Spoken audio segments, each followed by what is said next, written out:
It has been claimed that U.S. foreign policy in the Middle East could not be intentionally designed to do a better job of liquidating Christians than is happening nowadays. It's likely true. Asia Bibi is a mother of 5 children and a devout Christian.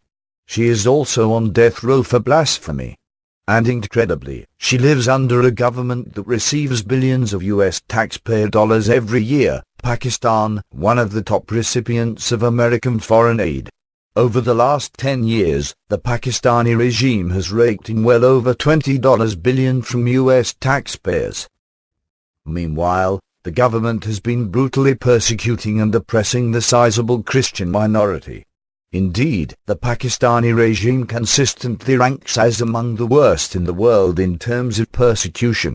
And according to senior U.S. officials, Pakistan's intelligence services have even been collaborating with terrorist groups to attack American targets.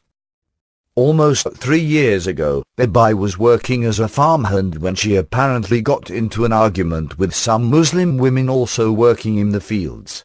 Her co-workers alleged that she defamed the Islamic prophet, Muhammad.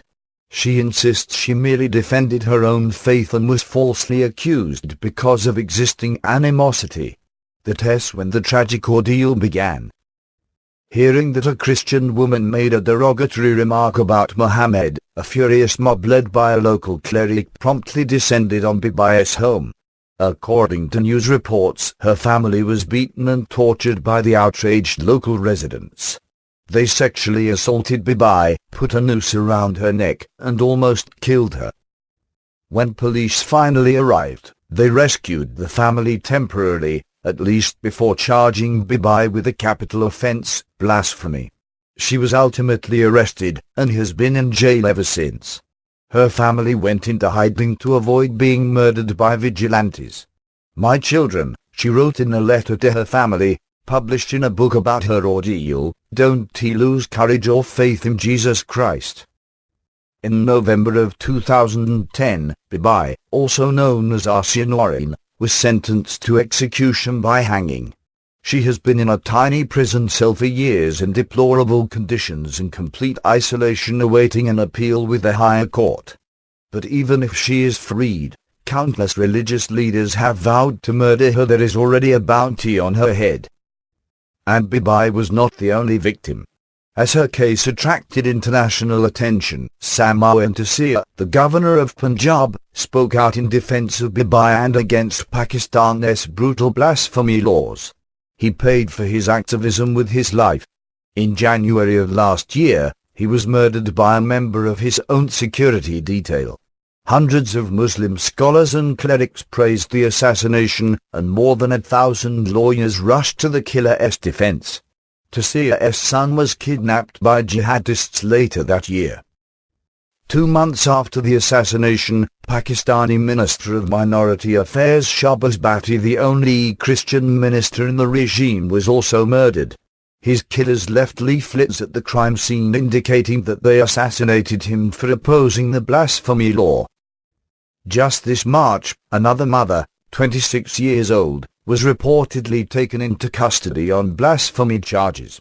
More than a few Christians have been executed by vigilantes after being charged. A close examination of the cases reveals the blasphemy laws are often invoked to settle personal scores, or they are used by Islamist extremists as cover to persecute religious minorities. Sadly, with the help of the state under these laws, noted Pakistanis for Peace founder Mainza Muni, saying there had been almost 1,000 cases of blasphemy since the death penalty was adopted as a punishment for it in 1986. The U.S. government, of course, knows very well that it is bankrolling the atrocities. Pakistan continues to be responsible for systematic, ongoing, and egregious violations of freedom of religion or belief, noted the U.S. Commission on International Religious Freedom in its 2011 annual report, and conditions continue to deteriorate. Saudi Arabia, meanwhile, another close U.S. ally, is also ranked as among the worst oppressors of Christians in the world, behind only Afghanistan and North Korea.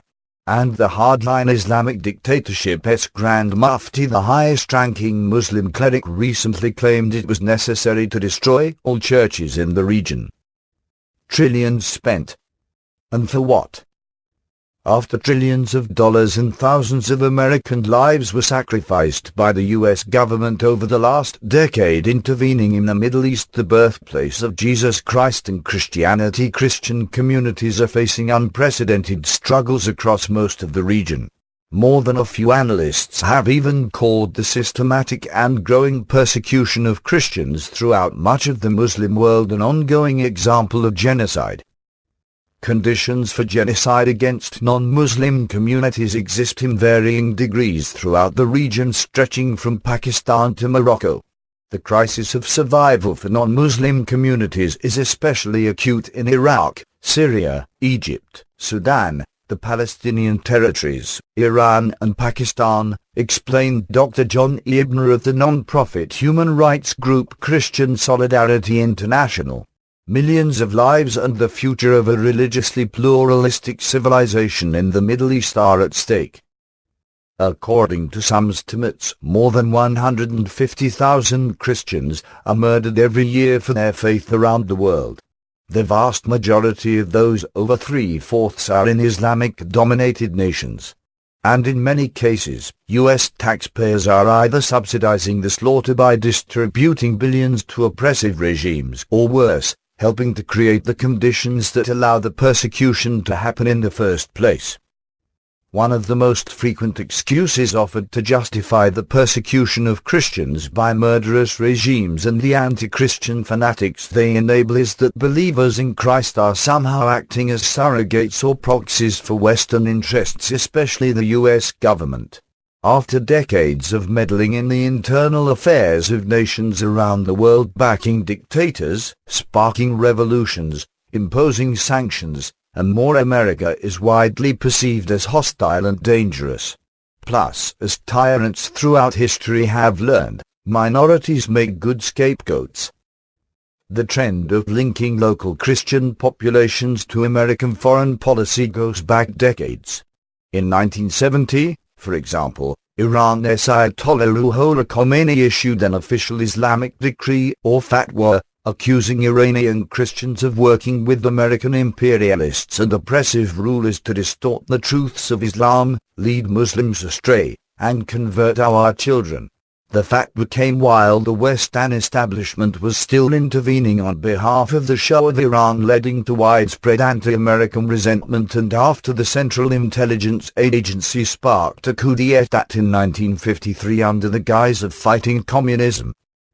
More recently, U.S. government intervention in the region has been justified using a broad array of issues: supposed weapons of mass destruction, WMDs, the terror war, regional security, trade, and vaguely defined national interests.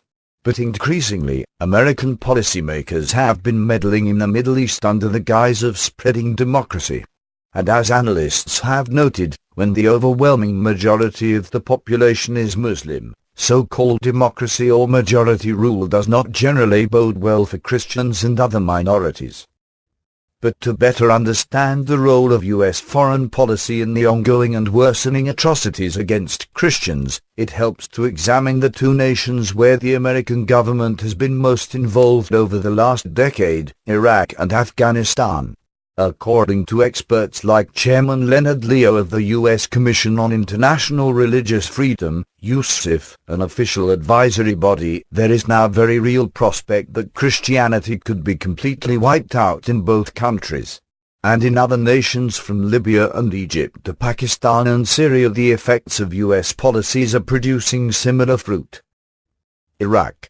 Christianity goes back almost 2,000 years in the land known today as Iraq. In fact, Assyrian Christians are often said to be the true indigenous people of the area. The devout communities there survived through centuries of invasion, persecution, and attempted extermination. Despite the never-ending onslaught, Christianity continued to thrive. Until democracy arrived, that is. In the wake of the U.S. invasion and occupation, which in 2007 the Congressional Budget Office estimated would cost U.S. taxpayers about $2 trillion, Christianity in Iraq might very well be fully eradicated. Reliable estimates found that about 1.4 million Christians lived in Iraq before 2003. Today, that number is less than 500,000. With some experts claiming the true figure is actually around 200,000. In all, some two-thirds of the nation's Christians have already fled or been killed. Despite making up just 3% of the population prior to the U.S. invasion, according to the UN High Commissioner for Refugees, Christians accounted for nearly half of the refugees by 2008. Much of the faithful remnant in Iraq is seeking a way out before the persecution gets even worse, and that is despite calls by numerous Iraqi church leaders for the Christian communities to remain in their homeland. Under the secular dictatorship of Saddam Hussein, Christians and other minorities were largely protected from Islamist violence and genocide, unlike in many areas of the Middle East. Indeed, the tyrant's socialist Ba'ath Party was founded by Michael Aflaq, an Orthodox Christian, and actually held freedom of religion as one of its core tenets. Of course, as is well documented, enemies of the Iraqi regime were viciously persecuted and slaughtered. Despite the fact that the U.S. government once supported the regime, Hussein has been properly characterized as a monster. But under the dictator's iron fist, Christians worshipped openly throughout Iraq and were not treated any worse than Muslims or anyone else. Anti-Christian violence, prevalent across much of the Middle East, was not tolerated. Almost unprecedented in the entire region's contemporary history, a Catholic, Tariq Aziz, served as Iraq's deputy prime minister and foreign minister. Even before the United States invaded Iraq, the repercussions of overthrowing a secular dictator in the Middle East were glaringly obvious to analysts. Then President George W. Bush was even warned of the consequences by his own advisers. The public was alerted too, or at least could have been had citizens taken the time to perform a simple online search. Just a few weeks before American forces invaded, analyst and political science expert Glenn Chauncey, a member of the Orthodox Church, wrote a piece explaining exactly what was likely to happen to Christians in the wake of war. This may come as a shock to many Americans, whose image of Saddam has been framed by comparisons to Adolf Hitler, but the prevalent fear among Assyrians, Christians, both in Iraq and abroad, is that what comes next after an American invasion will be worse, he wrote. Should the Assyrians be so concerned about being liberated by U.S. military power?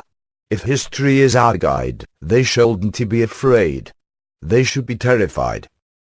Chauncey made no effort to hide the murderous and barbaric nature of Saddam's tyranny. But the Iraqi tyrant was brutal to all, and unlike under most Middle Eastern regimes, Christians in Iraq were doing very well. Saddam's regime has permitted a degree of free practice for Christians that is positively enviable compared to the situations experienced in such U.S. allies as Pakistan and Saudi Arabia, he noted. Christmas and Easter decorations always abound, even in Baghdad, and attending church does not require an act of courage. After the United States invaded, however, everything changed. The Assyrians have survived the coming of the Persians, the Arabs, and the Turks, Chauncey observed. It remains to be seen if they will survive the coming of the Americans. Unfortunately, as Chauncey and countless other analysts warned, Christians did not fare well. With the fall of Hussein's regime, Islamist militias vented their fury not just on the infidel invaders, but on local Christians, too. Businesses were seized, churches were bombed, women were raped, Sharia law was brutally enforced, and Christians, including women and children, were viciously slaughtered. Muslim extremists throughout the nation and Kurdish nationalists in northern areas, supposedly U.S. allies, all participated in the massacres and persecution. A year after the U.S. invasion, Chauncey's dire warnings had become reality. In fact, The current policies of the Bush administration are threatening to absolutely devastate ancient and pious Christian communities whose blood will be on all our heads, he observed in late 2004, saying the American people had become accomplices in the slaughter and destruction of large segments of the world's Christian population. To deal with the subject honestly, it must be acknowledged that it almost appears as if President George Walker Bush were waging a global war against Christians, he wrote. Had President George W. Bush set out with the intentional goal of destroying the Christian population in Iraq, it is hard to see how he could have been more effective than he has been to date. That was in 2004. Since then, the situation has deteriorated further. In October of 2010, for example, Islamic extremists under the banner of the Islamic State of Iraq attacked Our Lady of Salvation Syriac Catholic Cathedral in Baghdad. More than 50 Christians were murdered, including 2 priests. The same church had already been bombed in 2004. In August of 2011, a series of apparently coordinated attacks on more than a dozen churches left over 65 dead. In 2006, a 14-year-old boy was reportedly crucified. A priest was also beheaded. Christian women and girls, meanwhile, are also among the victims, being routinely targeted for rape and execution. The new U.S.-imposed democracy remains unable or unwilling to do much about the problem. Perpetrators are rarely brought to justice, and in more than a few cases, officials have been suspected of involvement. The brave Christians who remain in Iraq live in complete terror. Why did they come? To do what? They came to give us freedom, the freedom to kill one another, auxiliary Chaldean Bishop of Baghdad Shelman Wardani told the Christian relief agency Aid to the Church in Need. Countless senior church figures have expressed similar thoughts in recent years. Everybody hates the Christian. Yes, during Saddam Hussein, we were living in peace, nobody attacked us. We had human rights, we had protection from the government. But now, nobody protects us, explained Archbishop Athanasios Dawood of the Syrian Orthodox Church, accusing the U.S. government of making empty promises. Since 2003, there has been no protection for Christians. We've lost many people and they've bombed our homes, our churches, monasteries. Top Vatican officials have pointed to the tragedy facing Christians in Iraq as well. After blasting the preemptive U.S. war as a crime against peace before the invasion began, President of the Pontifical Council for Interreligious Dialogue Jean-Louis Torren noted in a 2007 interview that Christians, paradoxically, were more protected under the dictatorship. Even the U.S. government's own research confirms the ongoing tragedy. In Iraq, members of the country's smallest religious minorities suffer from targeted violence, threats, and intimidation, against which the government does not provide effective protection, noted the UCIF in its 2011 annual report. These violations are systematic, ongoing and egregious, and perpetrators are rarely identified, investigated, or punished, creating a climate of impunity. In fact, beyond failing to protect Christians, the new regime installed by Western forces is actually part of the problem. The smallest minorities also experience a pattern of official discrimination, marginalization, and neglect, the report stated. The violence, forced displacement, discrimination, marginalization, and neglect suffered by members of these, Christian and other minority, groups threaten these ancient communities' very existence in Iraq. Analysts debate the causes of Christianity's virtual extermination in Iraq under U.S. military occupation. Some say the American government was not prepared to deal with the situation. Others contend that it simply had other priorities and was not sufficiently concerned with the fate of Christians and minority groups. International relations and geopolitics analyst Lee J. Walker, for example, wrote in the Seoul Times that the destruction of Christianity in Iraq is taking place because of misguided American policies and because the Christian community is not deemed to be important. No matter the reason, however, it is undeniable that Christians in Iraq have suffered tremendously as a direct result of U.S. foreign policy. Meanwhile, the purpose of the war, WMDs, terror, democracy, freedom, remains as elusive as ever. But the Constitution of Iraq, imposed with Western assistance, has come under fire from around the globe. Islam is the official religion of the state and it is a fundamental source of legislation, it states. No law that contradicts the established provisions of Islam may be established. The document also enshrines big government control over healthcare, education, employment, housing, and virtually every other sector. Afghanistan. As in Iraq, the history of Christianity in Afghanistan is believed to go back almost 2,000 years. According to numerous sources, the Apostle Thomas set out for the region and preached the gospel throughout several areas that are now part of modern-day Afghanistan and India. The so-called Church of the East thrived in the region for almost 1,000 years until the arrival of strict Islamism in the 13th and 14th centuries resulted in the destruction of churches and the attempted eradication of Christianity. Still, a small remnant of Christians is believed to have survived in Afghanistan over the centuries. The Afghan Taliban, largely armed and trained in the 1970s and 1980s by the US government and its allies, was brutal when it finally seized power, especially to Christians. Once the coalition of Islamic extremists took over Kabul, it destroyed churches and viciously sought to stamp out Christianity. But despite the persecution, a sort of underground church continued to exist throughout the group's murderous reign. According to the U.S. State Department, the hidden Christian minority inside Afghanistan is estimated at between 500 and 8,000 adherents. Other estimates place the number even higher, but it is impossible to know. Publicly admitting to be a Christian would be a death sentence.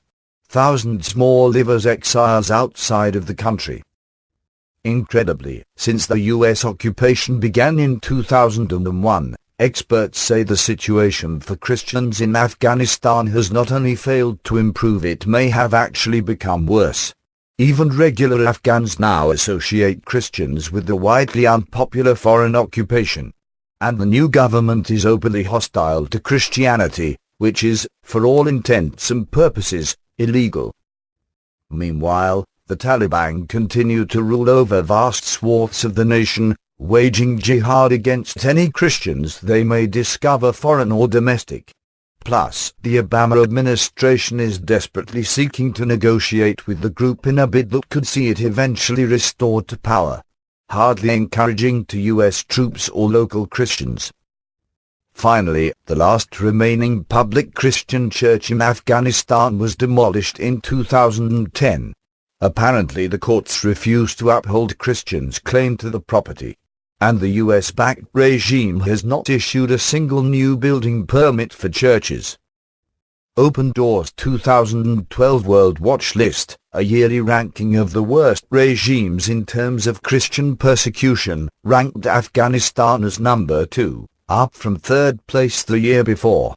The only nation worse than Afghanistan was the mass-murdering communist dictatorship ruling North Korea, which, perhaps ironically, also receives significant amounts of aid from the U.S. government. Saudi Arabia came in third.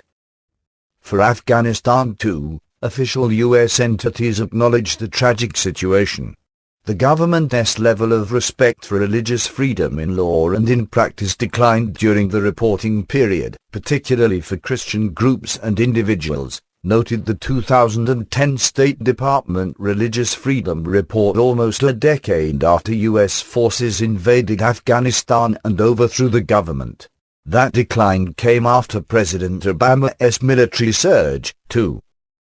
Negative societal opinions and suspicion of Christian activities led to targeting of Christian groups and individuals, including Muslim converts to Christianity, the report noted. The lack of government responsiveness and protection for these groups and individuals contributed to the deterioration of religious freedom. In its 2011 report, the USIF reported similar findings. Conditions for religious freedom remain exceedingly poor for minority religious communities and dissenting members of the majority faith, Islam, despite the presence of U.S. armed forces in Afghanistan for almost 10 years and the substantial investment of lives, resources, and expertise by the United States and international community, it noted, adding that even the government was prosecuting people for such crimes as apostasy and blasphemy. The 2004 Afghan constitution has effectively established Islamic law as the law of the land. The new Afghan constitution, imposed with help from the U.S. government, states that no law can be contrary to the beliefs and provisions of the sacred religion of Islam, Islam being the official religion of Afghanistan. And because certain interpretations of the Quran call for executing those who leave Islam, the few remaining Christians live under permanent the threat of martyrdom at the hands of the U.S. government-backed regime or the Taliban, America's former ally. After a media broadcast showed Afghans being baptized, US-backed President Hamid Karzai vowed to hunt down the new Christians. Some 20 people were reportedly arrested. A series of official prosecutions of Christians and converts has indeed helped shine the international spotlight on the issue, putting global pressure on the regime to back down in a few cases. But converts like Said Musa, for example, have been imprisoned, raped, tortured, and prosecuted for their faith in Christ. Musa and others like him were facing the death penalty, but massive global outcries may have saved their lives. Of course, the US-subsidized persecution has not gone unnoticed. Some American officials have even complained. We cannot justify taxpayer dollars going to a government that allows the same restrictions on basic human rights that existed under the Taliban, charged Rep. Trent Franks, R. Aries, and Rep. Doug Lamborn, R. Colo. In a letter to then-U.S. Ambassador to Afghanistan Carl W. Aikenbury. So far, however, it appears that little has changed. Libya. Libyan strongman Muammar Gaddafi was brutal to opponents, but his regime was largely secular in nature. The vast majority of his victims, especially in recent years, were hardline Islamic extremists seeking to overthrow his government and install a theocracy. The notorious al-Qaeda affiliate known as the Libyan Islamic Fighting Group, LIFE, for example, was a top enemy of Gaddafi and, until recently, the U.S. government. As in most Islamic-dominated societies, Christians did face restrictions. Evangelizing to Muslims, for example, was mostly prohibited. But Gaddafi was not normally openly hostile to the more than 100,000 Christian faithful throughout the nation. In fact, he was actually on very friendly terms with the leader of Coptic Christianity, whom he offered an award in 2003. The tyrant even gave Copts in Libya buildings to use as churches for free. Then the war came. The coalition of rebel leadership working with Western forces to bring about regime change was made up of senior al-Qaeda personnel associated with the LIFE, former Gaddafi officials, members of the Muslim Brotherhood, and other radicals, more than a few of whom publicly boasted of having battled American troops in Iraq and Afghanistan. The U.S. government knew, but helped arm and train them anyway. As the conflict grew, Christians promptly fled the nation en masse, fearing the worst. A few months into the conflict, Sylvester McGraw, the Catholic Bishop of Benghazi, told Reuters that his usual flock of around 10,000 had been reduced to a few hundred. A Coptic priest said his congregation declined from more than 1,000 to about 40. It remains unclear how many might return.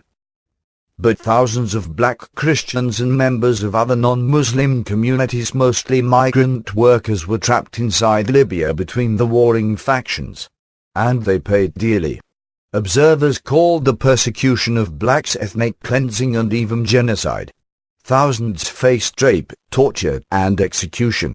More recently, footage emerged of blacks in a cage being forced to eat flags as Libyan Islamists taunted them. After the US government and NATO-backed rebels took over, the Al-Qaeda flag even flew over the rebel headquarters in Benghazi. Meanwhile, as analysts warned, the war on Libya also offered unprecedented amounts of military weaponry to Al-Qaeda and assorted radical Islamists, missiles, machine guns, and much more. And now, according to officials and reports, those heavy weapons are being turned on Christians and others throughout the region. For now, the situation in Libya remains highly uncertain and volatile. While the new Libya, if the Western-backed regime manages to cling to power amidst ongoing chaos and battles, will be governed by strict Sharia law, senior officials have promised to respect minorities. Whether that will be the case, however, is still unclear. Most analysts don't believe it. And so far, the trend is less than encouraging. As rebels marched into Tripoli, for example, St. George's Church, the oldest Orthodox church in North Africa, dating back to 1647, was ransacked and desecrated. Meanwhile, Christians who imported Christian literature were imprisoned. And in March, heavily armed Islamists desecrated the Christian graves of fallen Italian and British World War II veterans in Benghazi, smashing crosses and headstones with a sledgehammer. "This is a grave of a Christian," one of the men says in a video of the incident posted online. The new regime apologized, but around the world, people were outraged. Consider, too, that the new Libyan government is pursuing integration with the neighboring regime in Sudan, officially designated by the US State Department as a state sponsor of terror. Ironically, the US government is also supplying aid and training to the regime's security apparatus. The brutal socialist Islamic dictatorship in Sudan, led by mass murderer and indicted war criminal Omar al-Bashir, has reportedly massacred millions of people, mostly Christians and members of various animist sects. In March, the regime also announced that it was expelling between 500,000 and 700,000 Christians from the nation by stripping them of their citizenship. Egypt. Christianity has existed in Egypt for almost 2,000 years. And today, Coptic Christians represent about 10% of the nation's population. But for the ancient minority community, recent developments have hardly been positive. In fact, hundreds of thousands of Copts have already been forced to flee their homes as mob violence and state-sponsored persecution continue to grow. Despite the general brutality of Hosni Mubarak, he was a close US ally for decades before he was forced to step down by Western establishment-backed protests and, eventually, President Obama's demands. "Change must take place," Obama said. "My belief is that an orderly transition must be meaningful, it must be peaceful, and it must begin now." But unlike the nation's new US-sponsored rulers, the former tyrant at least tried to protect the Coptic community from radical Islamist terror. Perpetrators were punished, and violence against minorities was not tolerated. Today, all that has changed. The military junta now in charge, rather than protecting Christians, is actually killing them and allowing them to be killed. After a wave of savage terror attacks against Copts and their churches rocked the nation, the new regime refused to take action. So Christians decided to protest the attacks and the lack of protection offered by authorities. Activists marched to the state-run TV station in Cairo, chanting and demanding reforms. Instead of protection, however, the military regime responded with brute force. Security forces mowed down hundreds of Christian protesters with guns and tanks, killing dozens and injuring hundreds more. "The Copts are being persecuted by the state," priest Salah Abdal was quoted as saying during a ceremony mourning the victims. And again, the US government, which sends over $1 billion in security assistance to Egypt every year, and will continue to do so despite recent developments, knows very well what is going on. Since February 11, 2011, when Hosni Mubarak stepped down, military and security forces have reportedly used excessive force and live ammunition in targeting Christian places of worship and Christian demonstrators, noted the USCIFES report last year. Of course, Egypt is an entirely different situation than Iraq, Afghanistan, and Libya. But while U.S. armed forces did not participate directly in the removal of America's former ally, the federal government is known to have played a large role in his ouster. American diplomatic cables released by WikiLeaks show that the U.S. Embassy in Cairo was well aware of the regime change operation being planned and even provided key training and support for its leaders at taxpayer expense. When some of the activists were arrested by the Mubarak regime, American officials demanded they be set free. And, according to Egyptian prosecutors, an assortment of U.S. government-funded non-governmental organizations, NGOs, continued stirring up the unrest even after the revolution succeeded. So-called pro-democracy groups funded by American taxpayers, the International Republican Institute, IRI, the National Democratic Institute, ND, and Freedom House were very active in Cairo until Egyptian authorities finally cracked down. The United States and Israel could not create a state of chaos and work to maintain it in Egypt directly, so they used direct funding to organizations, especially American, as a means of implementing these goals, noted Egyptian Minister of Planning and International Cooperation Abounaga in official testimony about the criminal charges against the group's employees.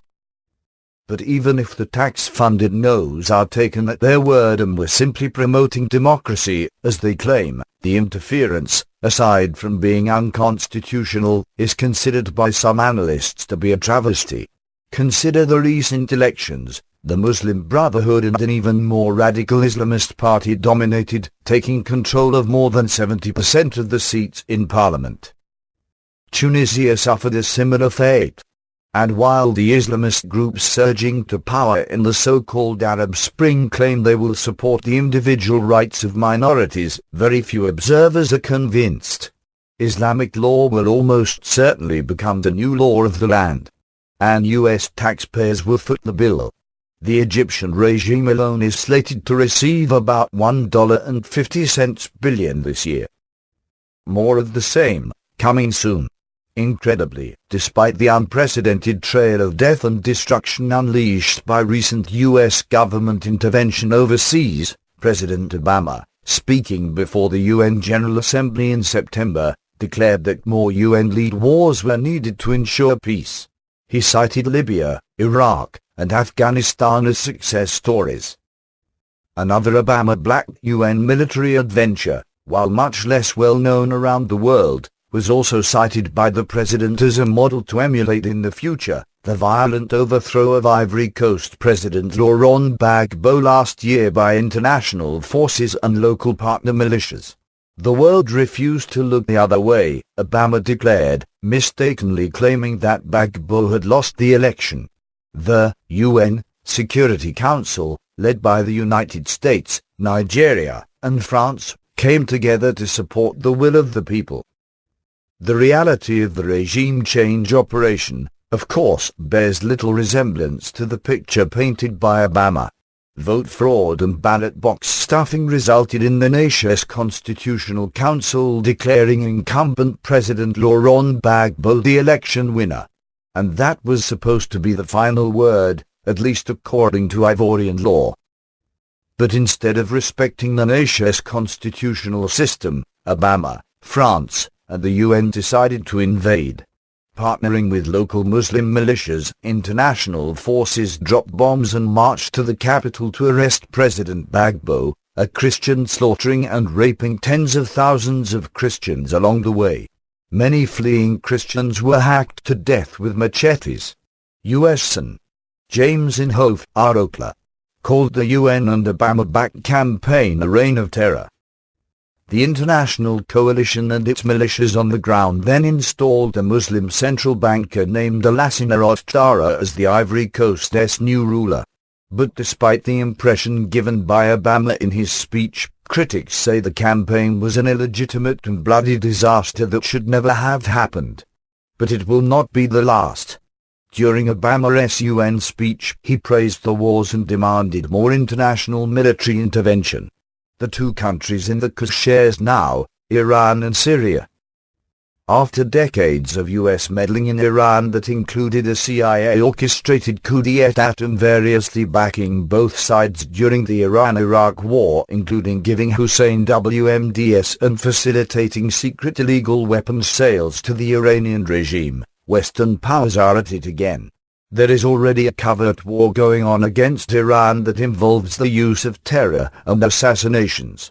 But much of the Western black dirty work is being carried out by the officially designated foreign terrorist organization known as the Mujahideen-e-Khalq, an Islamo-Marxist group that has murdered more than a few senior American military officials and countless civilians. Christians, at least those who did not convert from Islam, and Jews in Iran are currently allowed to worship relatively freely. But if Western regime change through overt military force does arrive, that would almost certainly change. There are currently almost 500,000 Christians in Iran, and experts say a Western invasion or military campaign would, like it did in Iraq, Afghanistan, and Libya, put them in grave jeopardy. In Syria, the Western-backed regime change campaign is already underway, too. Indeed, the situation there bears striking resemblances to some elements of the U.S. campaigns in Iraq and Libya. As in Iraq before the American invasion, the socialist Ba'ath Party rules over Syria with an iron fist. But Christians in Syria are better off than almost anywhere in the region, often serving in top government jobs, from ambassadors to senior law enforcement officials. Despite the ongoing strife and relatively new wave of Islamist attacks on Christians, Syria remains, according to Christian leaders and analysts, one of the final refuges of Christianity in the region. Syria has been very much a safe haven for Christians in the Middle East, one of the few Arab countries where they were treated with respect and had equality with the Muslim majority. Syria also has a history of welcoming and persecuted Christians from other countries, noted Dr. Patrick Sukhdio, International Director of the Barnabas Fund, a non-profit group that supports persecuted and oppressed Christians. But I greatly fear that within the near future we will see a new Iraq developing in Syria. Christians who fled in droves to Syria from Iraq in the wake of the U.S. invasion are now faced with the prospect of death and persecution there as Western governments, led by the Obama administration, join forces with al-Qaeda to oust Assad in a scenario reminiscent of the underhanded war on Libya. The Western and Islamist alliance, along with the Turkish regime, which is becoming increasingly Islamist as it continues to deny its mass murder of Christians over the last century, have been working with the so-called Syrian National Council, a coalition of opposition groups that is largely dominated by the Marxist-inspired Muslim Brotherhood and other extremists. And Christians throughout Syria fear that if Assad falls, Islamists will take over, and Christianity will be brutally wiped out there, too. Refugees and reason. Even as U.S. policies continue to lead to massacres of Christian communities throughout the Middle East, members of those communities are having a difficult time escaping the destruction. Christians are being refused refugee status and face persecution and many times certain death for their religious beliefs under Sharia, while whole Muslim communities are entering the U.S. by the tens of thousands per month despite the fact that they face no religious persecution, noted Pamela Giller, Executive Director of the American Freedom Defense Initiative and of Stop Islamization of America. But how could the situation have become so dire? While not all analysts agree, at the very least, it has become clear that the fate of Christians and Christianity is low on the U.S. government's agenda. And without an outcry, that is unlikely to change. Fundamentally, United States policies in the Middle East have never placed a significant priority on the conditions of indigenous Christians or the threats they have been up against just for being Christian. There is an ingrained culture in Washington's foreign policy establishment that prefers to avoid addressing the existential phobias of the region's Christians, noted author Habib Malik, a professor of history and cultural studies at the Lebanese American University. These beleaguered Christian communities have become marginalized in American strategic thinking and hence expendable next to larger and more pressing economic, political, and security interests. But according to other experts, the fact that U.S. foreign policy is highly detrimental to Christians around the world should come as no surprise. After all, this is the same government that, along with its partners in the media, has been relentlessly seeking to eliminate all vestiges of Christianity from public life in America. Our government's policies in the Middle East are a reflection of our government's policies at home. The war on Christianity in public life here at home in the schools and courthouses is manifested in the Middle East with the destruction of Christianity in the nations where we have been interfering, said Sio Thompson of the John Birch Society, citing Iraq, Egypt, Libya, and other nations. But the continuing destruction of Christians and Christian culture is often impelled by forces beyond a particular U.S. administration, even beyond the U.S. government. Likewise, the domestic policies of people in the federal government who are connected to the Council on Foreign Relations, CFR, moving us toward domestic socialism are reflected in the Middle East with CFR-connected organizations financed by the federal government interfering in Middle Eastern politics with disastrous results, with Egypt being the prime example, Thompson added. The rise of militant Islam is nothing more than a rise of socialism under a different title.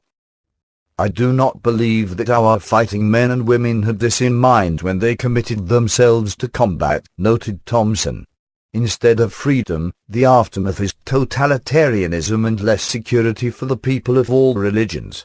Indeed, polls show U.S. troops are quickly losing confidence in Obama and the wars. As predicted by innumerable experts, imposing democracy in Muslim-majority countries has been a disaster for Christians.